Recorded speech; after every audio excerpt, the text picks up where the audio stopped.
एक mail body में शुक्राणु की जो संख्या होती है वो किस एज तक बहुत बहुत अच्छी होती है?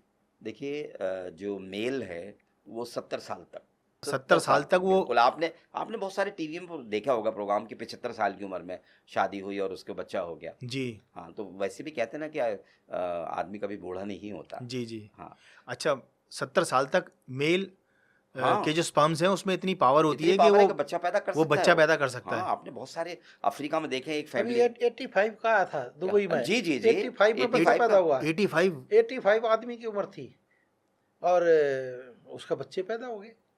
तो मतलब वो कहते हैं ना, आदमी कभी बूढ़ा होता ही नहीं है। आदमी और घोड़ा कभी बूढ़ा होता ही नहीं है। जी तो जी कोई खा, वो बिल्कुल सच का है। अगर उसकी डाइट अच्छी होगी तो काम होगा अपने आप। अच्छा, मतलब मेल 70 इयर्स तक मतलब प्रोड्यूस कर सकता है बढ़िया अच्छी हाँ, एक एवरेज एज हेल्दी। मान के चलते हैं हम इंडिया के मुताबिक। तो वैसे तो 80-85 साल में भी हो सकता है, मगर हमने एक एज मान ली कि 70 साल तक बच्चा पैदा कर सकता है। और अभी बंसल सर ने थायराइड के बारे में बताया था। जी। थायराइड सर, मिसकैरेज की बात चल रही थी, तो मिसकैरेज में आपने बोला कि थायराइड जिन महिलाओं को आया था उनको भी आगे दिक्कत होती है।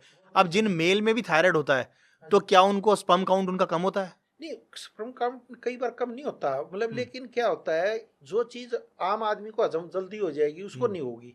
अच्छा। मतलब थायराइड में तो क्या होता है, ये ग्लैंड है तितली के समान, इसमें कोई चीज हजम ही नहीं होती ना। तो जब हजम ही नहीं होगी कोई चीज, उसका रस रक्त बनेगा ही नहीं, तो मतलब बहुत ताकत कम होगी। तो इसलिए कई बार थायराइड वाले रोगी को थोड़ा टाइम और ज्यादा लग जाता है। अच्छा। मतलब ठीक तो हो जाता है। तो थायराइड में कई बार क्या होता है, दवाई खाता रहता है, कभी 25 से 50, 50 से 75, 75 से 100 पर आ जाता है, फिर भी उसको आराम नहीं पड़ता। और थायराइड में हम कहते हैं धनिया का पानी ही ले ले। 2 चम्मच रात को धनिया भिगो, सुबह उबाल कर पी ले, और सुबह भिगो और शाम को पी ले, और 2 बार गिरारे कर ले गर्म पानी में, नमक और फिटकरी डाल के गिरारे कर ले। तो थायराइड में 50% तो वैसे ही आराम पड़ जाता है। फिर धीरे धीरे दवाइयाँ भी कम होने लग जाती है। और जिनको कई बार थायराइड के कारण भी बच्चा कंसीव करने में बहुत परेशानी होती है, तो इसलिए हम कहते हैं कि पहले उस पर बहुत ज़्यादा ध्यान देना जरूरी होता है, क्योंकि हार्मोन्स की कोई भी गड़बड़ी बच्चा पैदा करने में असमर्थ कर देती है। हार्मोन्स तो कोई भी बिगड़ सकता, जरूरी नहीं, लेकिन मेन हार्मोन्स ये थायराइड का है, अगर ये बिगड़ जाता है तो बहुत परेशानी है।